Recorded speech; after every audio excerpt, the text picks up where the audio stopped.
looks way too happy in that. Uh-huh. Yeah, I've taught her how to murder things better. Smooth, teach my luxury a thunderbolt.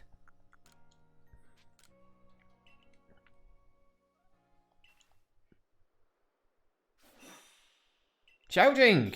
Even more shouting. She seems utter elated.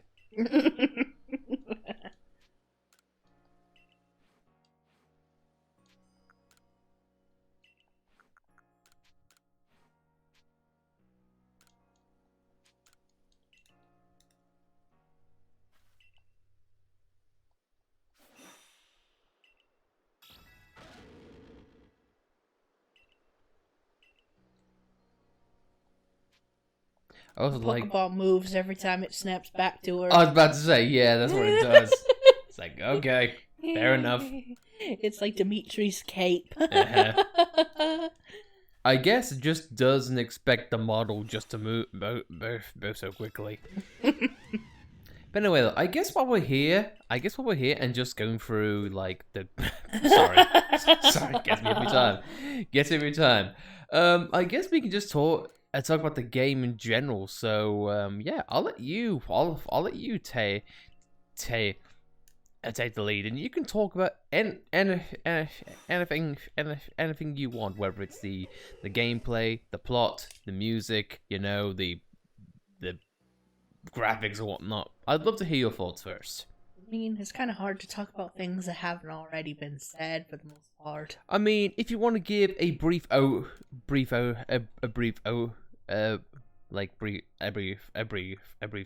I don't think it would hurt. Well, story-wise, this game isn't anything to write home about. Mm-hmm.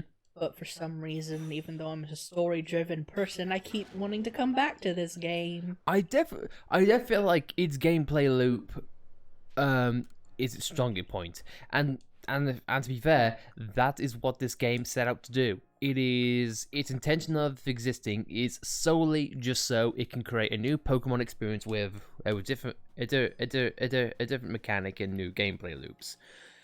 So, which in summary is what Breath of the Wild definitely tried to do, and definitely succeeded. There's no doubt. There's no doubt about that. Yeah, I think that's why I keep wanting to come back, is because it's so reminiscent of Breath of the Wild, and I'm just a sucker for open world games because they make me want to keep coming back and exploring, checking out, seeing if we missed anything. Yeah, that's why last stream was a thing. I wanted to keep exploring to see if we could find any missing, like any shinies or any Pokemon we never saw initially. Yeah, well, shinies is gonna be a thing, regardless, because they can pop out literally out of nowhere. Mm-hmm. So I think you can look forward to that. But another thing which I feel like this game, I feel like sort of takes back. In some ways, it does have the same issue, in my opinion, soundtrack-wise, that Breath of the Wild has. Mm-hmm. As in, like, it definitely takes a lot of... I mean, let's face it, this game is based on, like, Sinnoh and Pokemon Diamond and Pearl. So, like Breath of the Wild, but only more focused, most of, if not its entire soundtrack, is based on an existing game.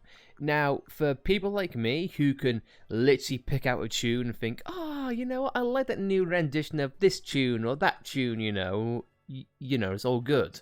But to a modern, consumer, such like yourself, who has no like nostalgia for Pokemon, especially Diamond and Pearl, excessively, it doesn't really jump out with you in like having a kick-ass soundtrack. Mm-hmm. Now, don't get me wrong, it does have a few good tunes here and there. I mean, the one near the arena tree. I will admit it's fantastic. Mm-hmm. But I would like a few more compositions that were either unique or just played a lot more. Because like Breath for the Wild, this game's soundtrack is minimalistic. It's better than Breath for the Wild for sure. at least terms of like soundtrack quantities and when they appear. But yeah, if it just doesn't have that much grip for me. I still fully enjoy the soundtrack. It's same thing like I would say with a couple of games. Some soundtracks or some games, they have their OST is great to play in game, but sometimes they aren't the best to listen to on their own, because you sometimes miss the gravitas, or it just doesn't hit when there's nothing going on. And to be fair, this is not, and by far not, the only game that has that soundtrack. I wouldn't say issue, but just that tone, that feel. If I had to give a summary on this point, it has a soundtrack. It is nostalgic for a lot of people, but for those who are not nostalgic for this game, it does what it says on the tin. Really, it's there to be a nice accompaniment. Meanwhile, God, this is the Pokemon you've worshipped for so many years. It looks depressed. I'm reduced to this. Let me out. I'm meant to be the god of space, you know. Meanwhile, Pika. Is that a female Pika? That is indeed.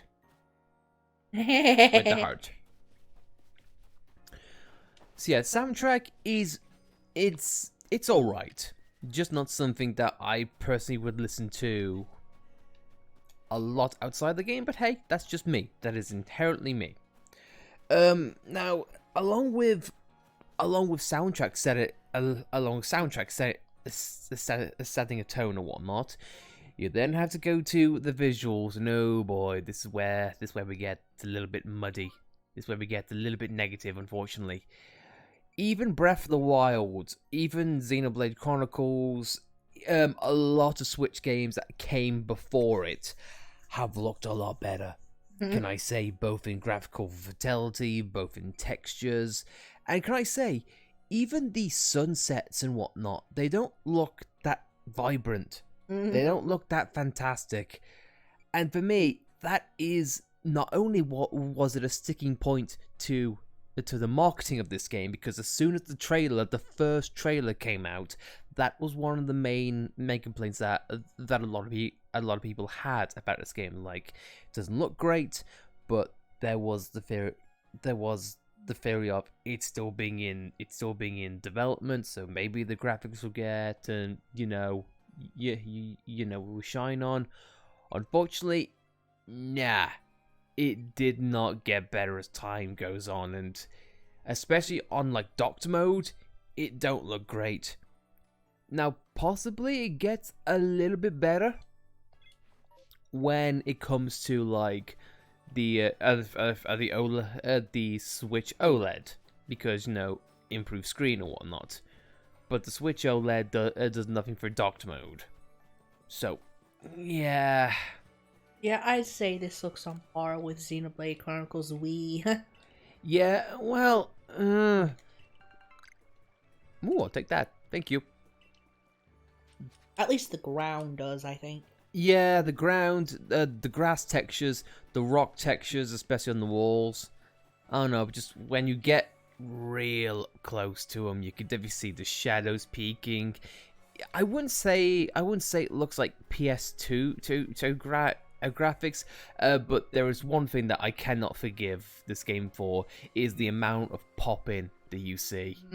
My God, how do they think this would be okay?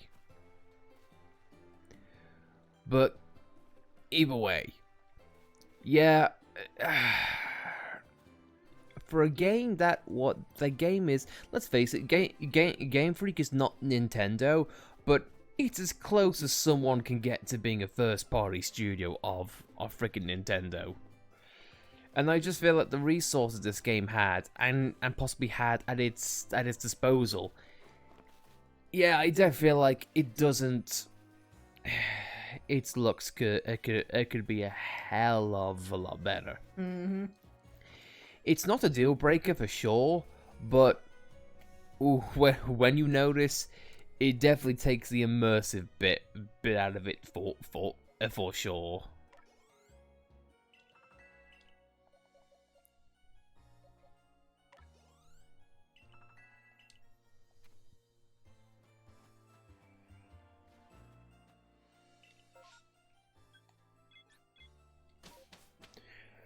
Now, I might as well put my 2 cents forward about the plot. I assume. I did go over this briefly in my a couple of streams ago, but just for the uninitiated. Some people might say, well, it's a Pokemon game. What do you expect? It's not really known for the plot. Well, for me, I think, well, one of the reasons why Pokemon games in the past do not have a good plot is because it's been limited by its hardware.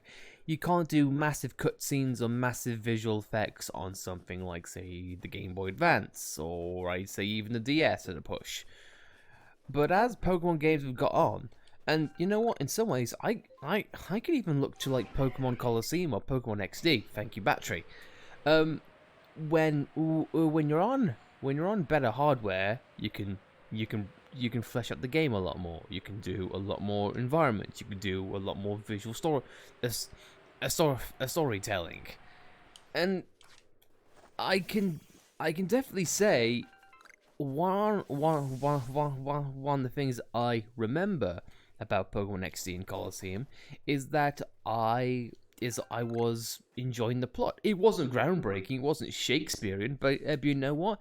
It's because it was a Pokemon game, but it had more of an in-depth story. It sticks out to you. I feel like this game could have done a lot more, and I think especially when it comes to its main draw, which is Arceus. Yeah. Like the game starts and you know you see a glimpse of Arceus and what could be. Because I was like that when during the final boss fight. Mm-hmm. I was waiting for Arceus to show up. It's like, okay, we're in like a major area. Arceus is gonna show up. Okay, no, it's not that. Instead, it is Palkia and Dialga. Okay, cool. And when they show up, it's like, oh wow, Palkia and Dialga look different. Must be because of, you know, Arceus's influence and whatnot. Okay, you know what? This is cool. You know, it's like Palkia and Dialga can be the equivalent of like Egil from Xenoblade. Like, you know, this has been our main threat. You know, that's being built up. But when it's all said and done, we face the real god.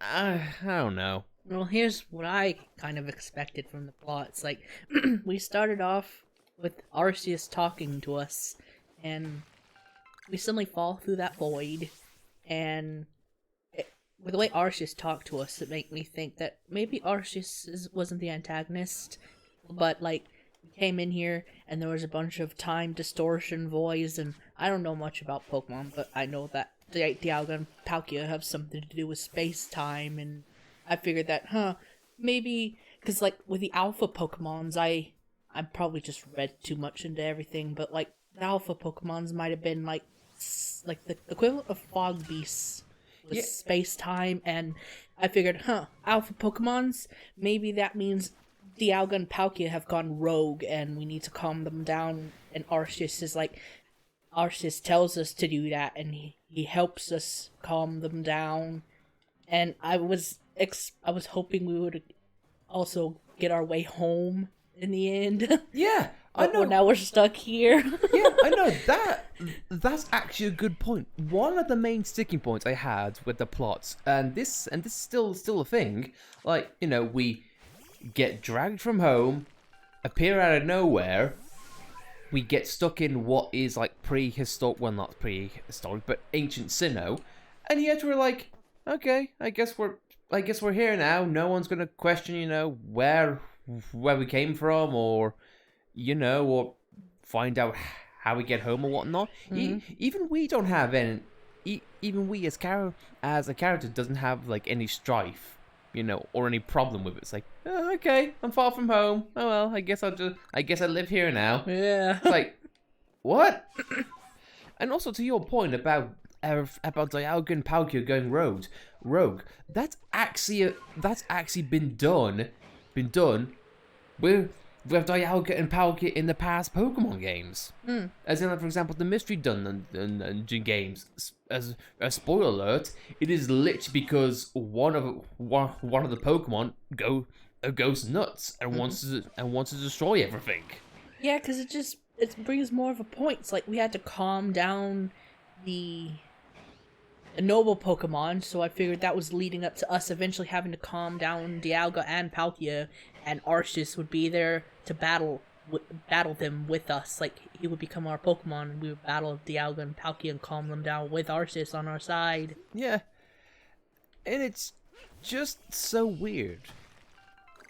It would also make sense because up until this point in the Pokemon series, there's never been like alpha Pokemon beforehand, and it would like sort of make sense. Like, oh, the reason why Pokemon are no longer alphas in the modern game is because, well, we did something about it in this game.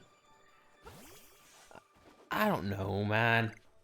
And I was also kind of hoping that the space distortions that pop up had more of a story significance. Yeah, absolutely. Because there's like, oh, they just occur.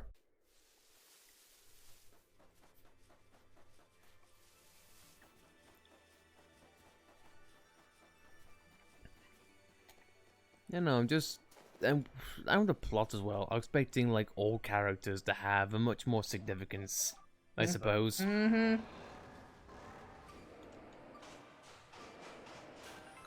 Like I said before, I was expecting Volo to be sort of a turning villain. I was expecting there to be a lot more hostility between Feather and Diamond and Pearl clans as well.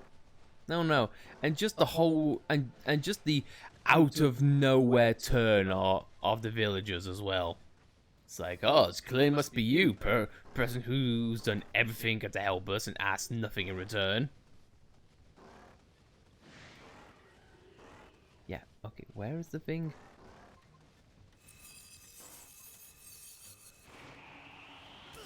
Where's that? Dude, go away. I see nothing but white. Uh-huh. It's blinding.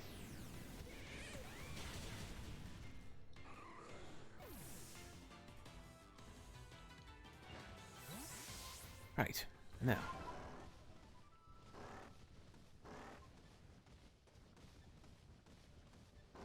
I think one thing about the plot that kind of took me aback is like when the whole world went to hell and the sky turned red and we were kicked out of the village. I expected it to be like that for the rest of the game, but suddenly, a couple cutscenes later, we're good with the village again. Yeah, it's like it was and I alluded to this. It's like we know where the plot's going. We know there's going to be a misunderstanding. We know, and it's going to be quickly it's going to quickly get resolved. It's like, what was the point? Mm-hmm. What was the holy point of it all? And even then, I was expecting things to change. I was expecting there to be new Pokemon or whatnot, or different circumstances, but it just never came up. And also, I gotta bring this up because after thinking about it a bit more, I discovered that it is kind of weird how how do I put this? I've always made the point, like, saying the reason why the Pokemon of this game are what they are and consistent what they are is because it's based on the Sinnoh region. Mm-hmm. But after thinking about it a lot more, that argument doesn't hold up, because I just got to look at the starters for one, like Cyndaquil, Oshawott, and Rowlet. Mm-hmm.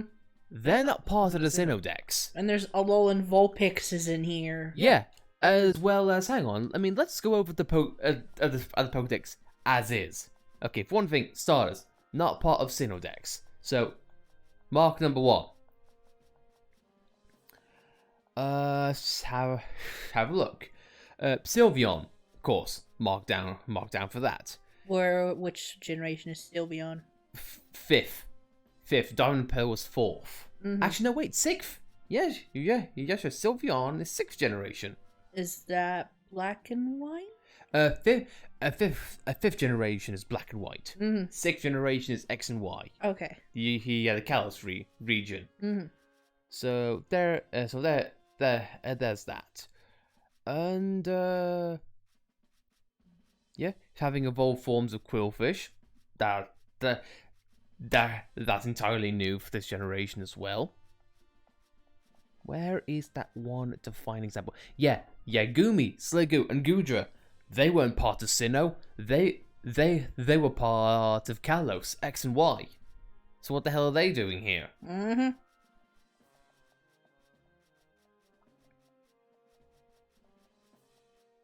Like Growlithe, to my knowledge, they weren't part of Sinnoh either.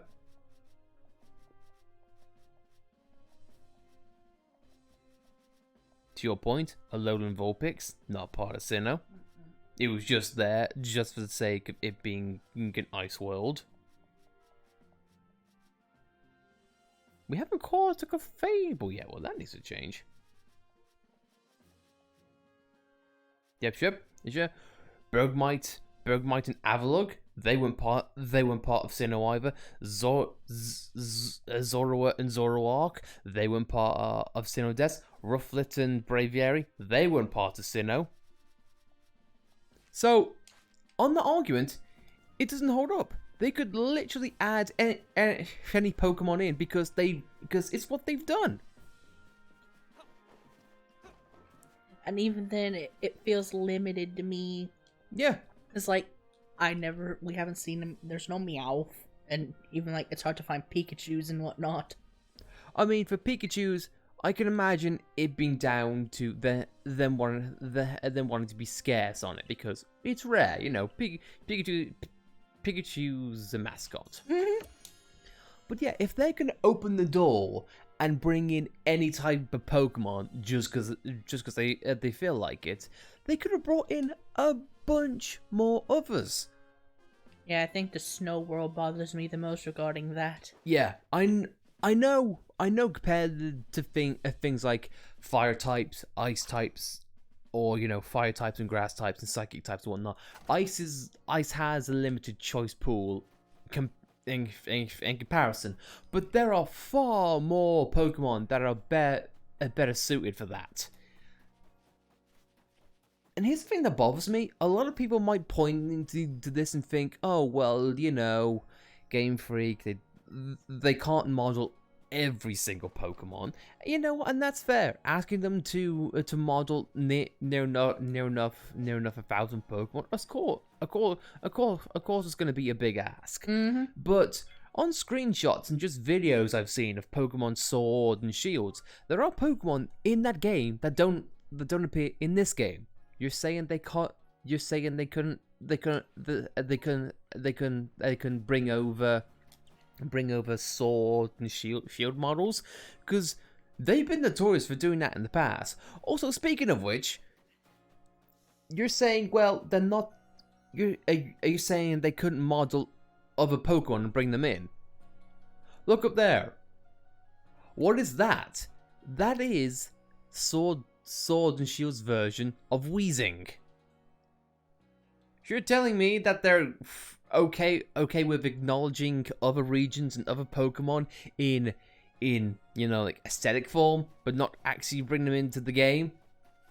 For me, that's just no, that's not right. So yeah, Pokemon variety is definitely something that I am definitely against, and I do not like how limited it is here. Now, in terms of like the gameplay loop, this is very, very friendly to new players, including in some ways myself, because I am not that big of a hardcore Pokemon fighting buff. So if you want to talk about say like effort values or natures or whatnot, or really min-maxing Pokemon, I have never been one to do that at all. But this game makes it a bit more comprehensive and a bit easier to understand, and definitely a lot better to do to dedicate your time to. For example, if back in the day, if you wanted to get like a hardcore Pokemon team fit like the World Championships or whatnot, or even get a glimpse of like a competitive scene, it would take you hours, and I mean hours, to not like only get a Pokemon that you want in terms of nature and stats or whatnot, but training them up and making things easy. It's definitely a lot better.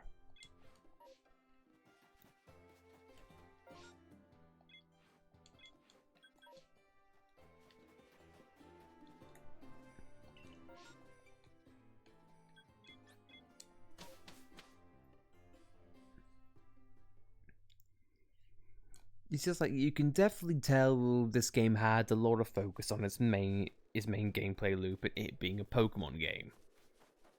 Like mechanic wise and fun factor, they've nailed it.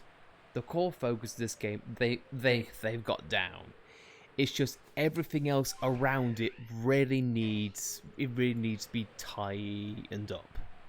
And not and we've been over the music, you know, and the aesthetics and whatnot, but also the foundations of the game as well. This game is a bit rough when it comes to like quality of life in terms of like glitches as well. As well as also, and it might just be me, but it one-shot me if some of these things are like broken English, like say unawares. Yeah. We've made a joke about it, but this is as close to a first-party Nintendo game as you can get, and for them to have a sort of weird typos like that, it is very, very weird. And a bird just popped in. Yeah. Yes, like as an overall foundation, it's good, but man, it's really rough around the edges.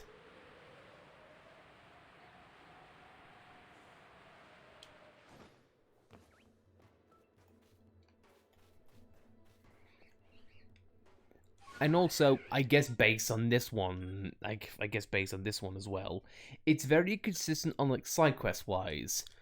And I think I mentioned this even last stream. There are side quests, and sometimes where it says, "Hey, show me a Pokemon." Okay, well, I can just have it in my I'll have it in my pastures like now. But other times, like, "Hey, show me Pokemon." You need the actual Pokemon in your party, but the game won't tell you. And even on some weirder quests, the Finneon side quest that we did, that one annoyed the hell out of me, because we literally had the Pokemon on hand. We showed the Pokemon to the guy, and then it said, "No, that's not the Pokemon I need." But for some reason, we did it again with the exact same Pokemon, and it worked. It's like, what? Yeah. Huh? The hell? And other minor things like Pokemon seeing you or spotting you when they literally had their back to you and couldn't possibly see you in any way, shape, or form. It's like, okay, weird. Oh no. And also, for God's sake, this bird not actually being a flying bird. like this. It's like, no, you can't fly. You can't keep yourself elevated.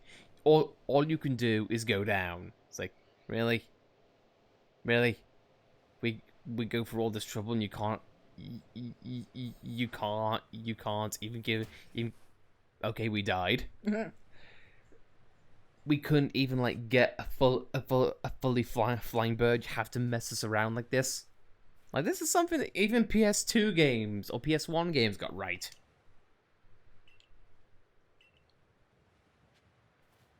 I feel like out of all of them, the deer is the most annoying. How it can't even get at cliffs. Yeah, sure. And I know it's probably a meme at this point in our streams, but really, would it kill this game to have a jump button? Yeah. I don't think it's unnecessary to ask.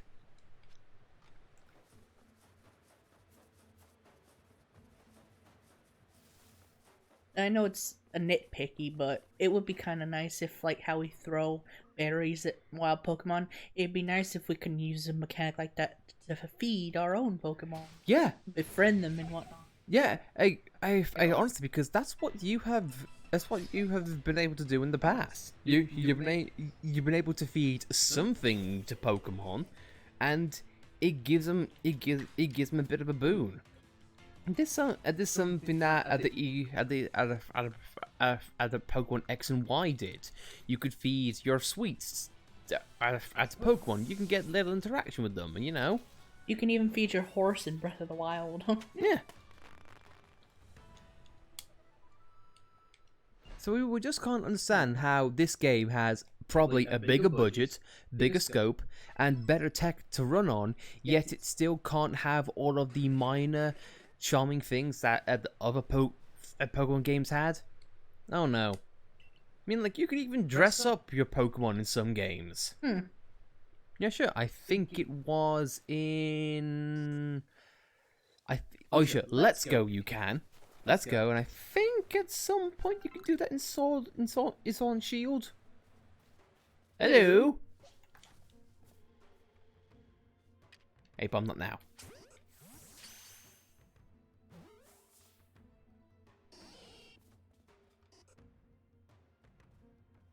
He's there! That's what I was expecting the Apom to say. Mm-hmm. Come on. Get me. Nice. Alpha War. Prick! Well, anyway. But yeah, just this game needs a bit more time in the oven to really like, be an amazing game. Mm-hmm. I feel like from where I am in general, I would say it is a solid 8.5 out of 10. Yeah, I agree. Yeah, like, it's fun, I love it, but the lack of story, the lack of a decent story, its graphics, and just being rough around at the edges execution wise, that's what brings it down for me by those minor points.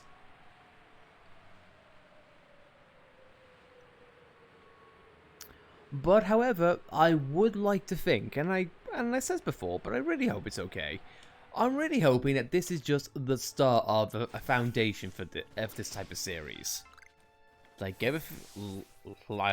with every series, you're gonna have an ugly start.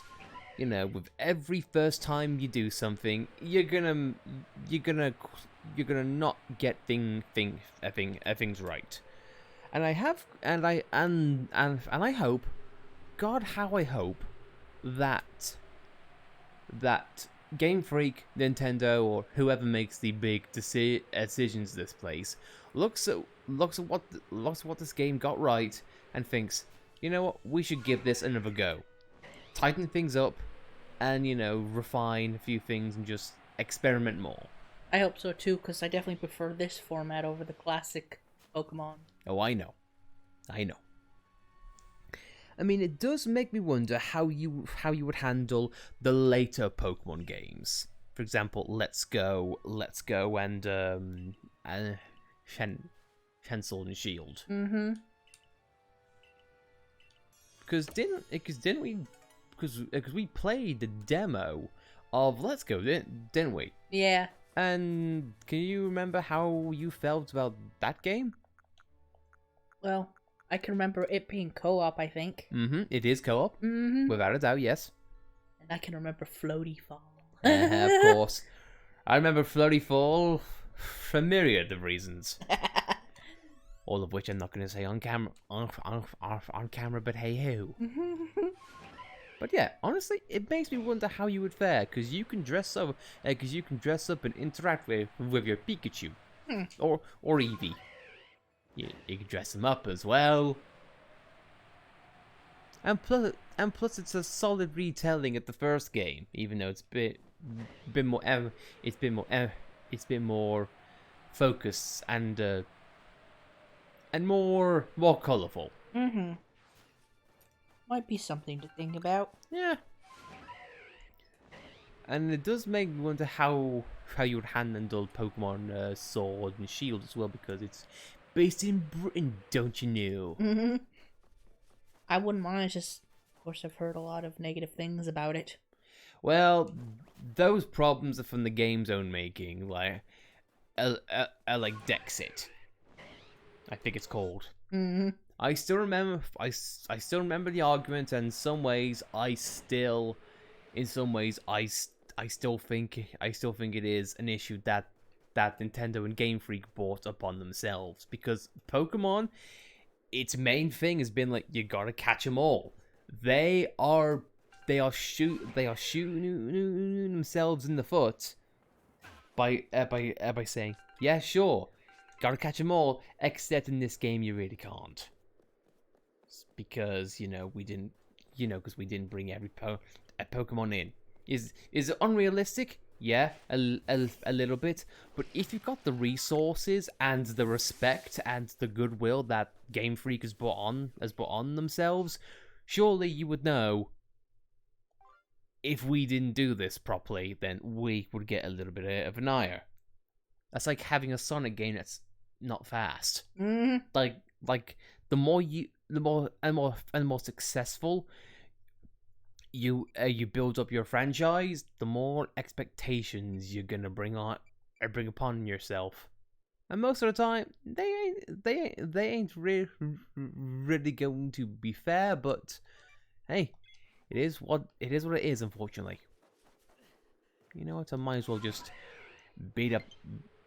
Yes, okay, fine, game. Give me a sec. Battery.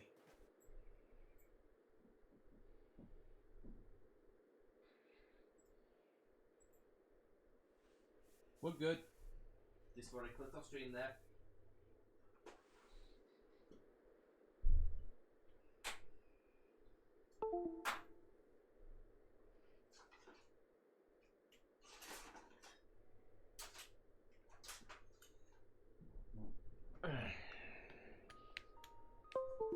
I think another complaint is that in the old world, markings, they always lead you to the very beginning of the region. Yeah. I sometimes think, oh, is that a side quest? But I end up going all the way back to the beginning of the region. Mm-hmm.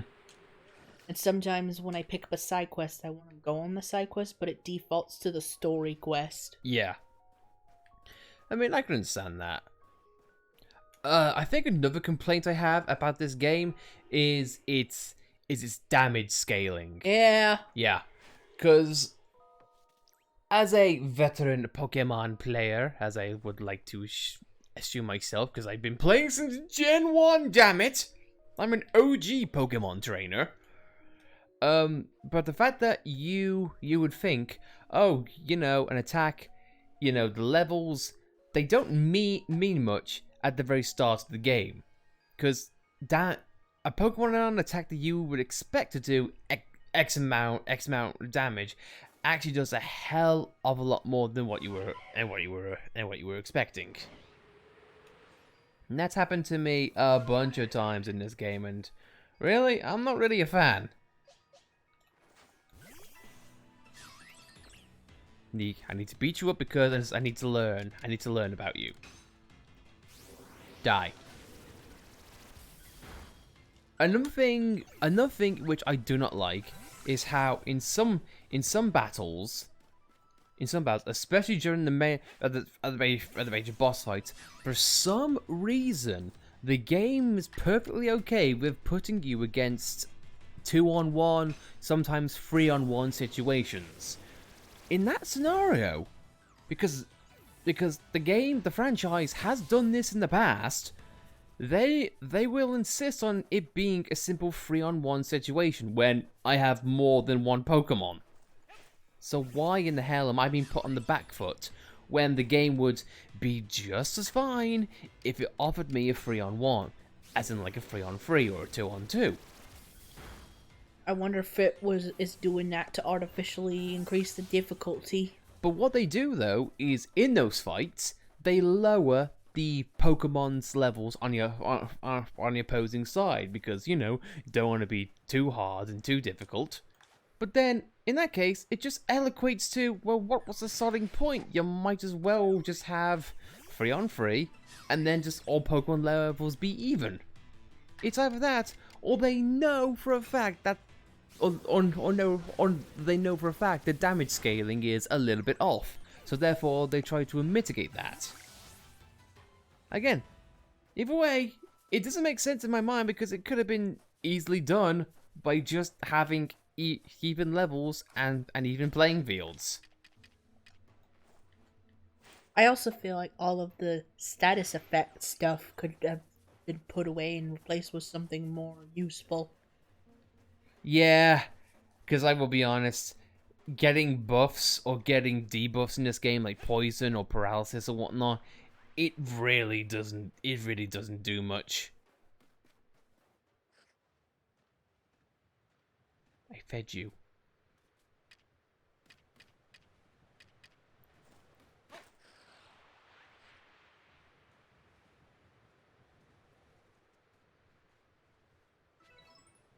Okay.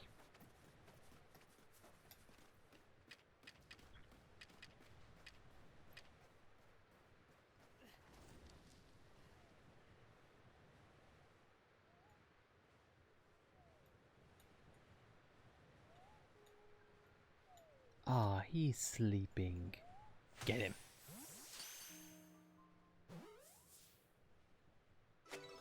There you go.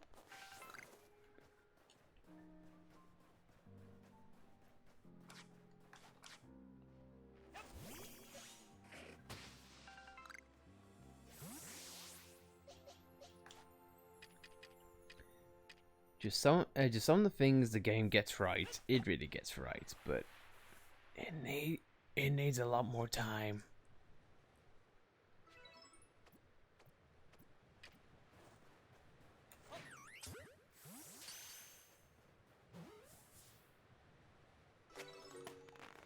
Another thing I'll say is that the lack of Pokeball variety. A bit disappointing for me too. Because Pokemon is notorious for having a lot, and I mean a lot of freaking Pokeball varieties that work with various things. But just having like, hey, here's one that works on flying types. Here's one that works on heavy ones. Okay, what else? Well, here's one that works on flying types, but just better. Okay, what's this one? This one works on flying type, but just better. It's like, really? That's it? I get the fact that it's Ancient Sinnoh, but for God's sake, we're an Ancient Sinnoh yet have already established Pokeballs exist. It's like, really? You can't go full ball and just say, yeah, sure, at this point every Pokeball exists. Oh no, it just seems lazy and arbitrary for me. It's like, why? You're just limiting yourself just so... Because what they have done to make these Pokeballs work is that they write up a line of code saying, yeah, sure, flying Pokemon plus multiplier. For this one, for the extra levels, all they've done is just dipped into the code and just changed the number and called it a day. For me, it's lazy, and I just don't like it. And again, I base all of this simply because on what Pokemon has brought to the table beforehand. I don't really dig it.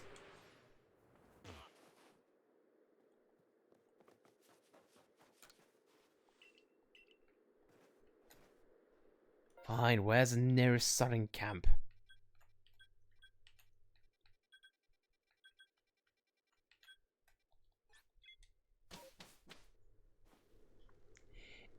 And I feel like that is one of its biggest detriments.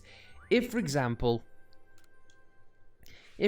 this wasn't a Pokemon game, but just like a third-party experiment, I feel like I'd be a lot more generous with this game than I would if it wasn't Pokemon. A franchise that's over 30 years old, and should have learned by now that there's a lot more game innovations, especially if you're backed by Nintendo's infinite bank of money.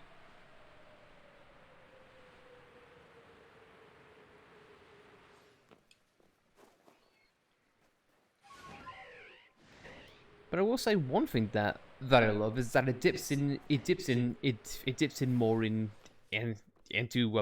a Pokemon. How, you know, it's not just how many times you catch a Pokemon to learn about it. It's also how many times you watch it learn a move, or watch how many times you feed it.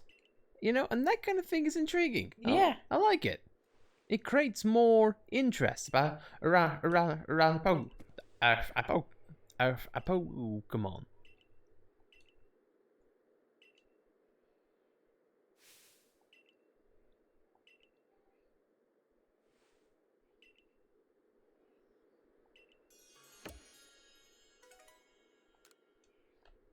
Yay.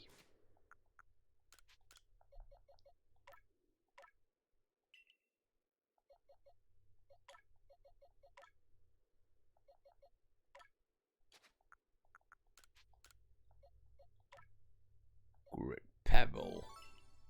I definitely feel like they should have gotten Monolith to work on the environments. Yeah, and not just use what they got for Breath of the Wild. Mm-hmm. No.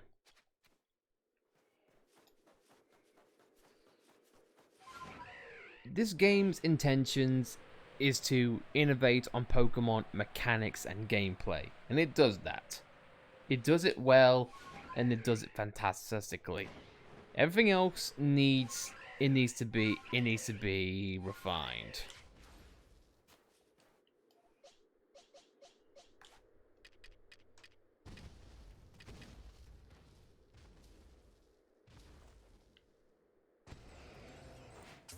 Back at you, buddy.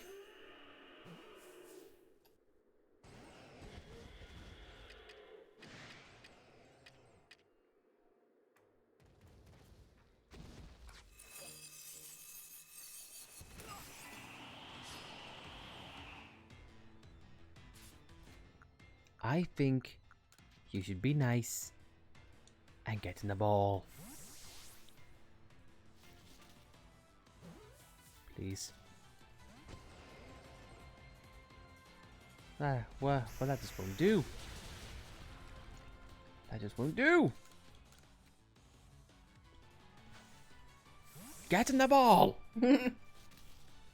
Come on. Thank you.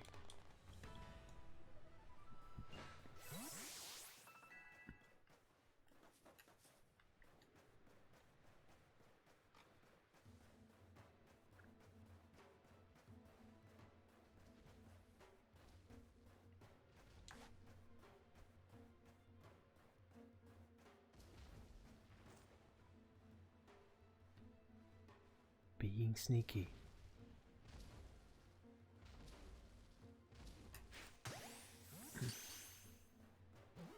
I don't look at explosions. Yay!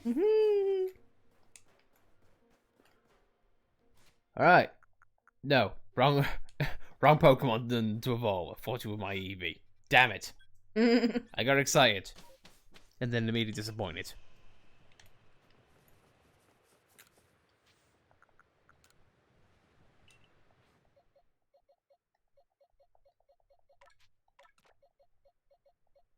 Where is our Eevee? There's our Eevee. That's the right one, right? Yeah, because that's the one that does no fairy type move. I looked. Evoy. Eevee. It is evoiding Umbreon.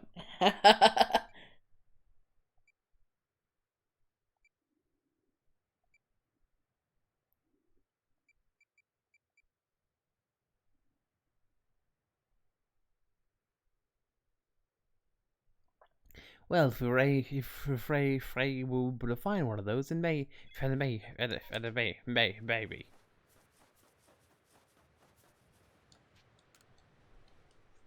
Why must you judge me at every turn?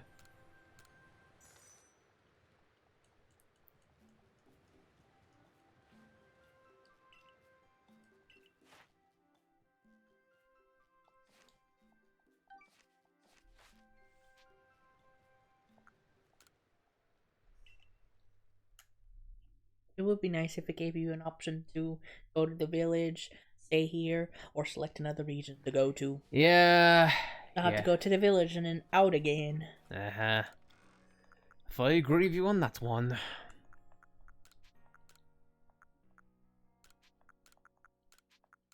Or how it would sort your inventory like this. Instead of making it a nightmare.